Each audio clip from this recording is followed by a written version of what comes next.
most common calls that we get is that they hear water running around their toilet.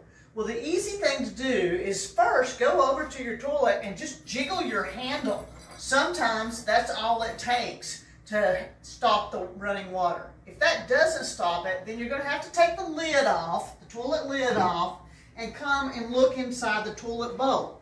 Now inside the toilet bowl there's a flapper, and sometimes when that flapper's stuck up, that is what keeps the water running. So it could be the chain is stuck under it, or the chain has come off of the handle and you just snap that right back on. Another thing could be is that the hose has come off of the connectors and you just put those back in. And that will get the water back in place the way it's supposed to be.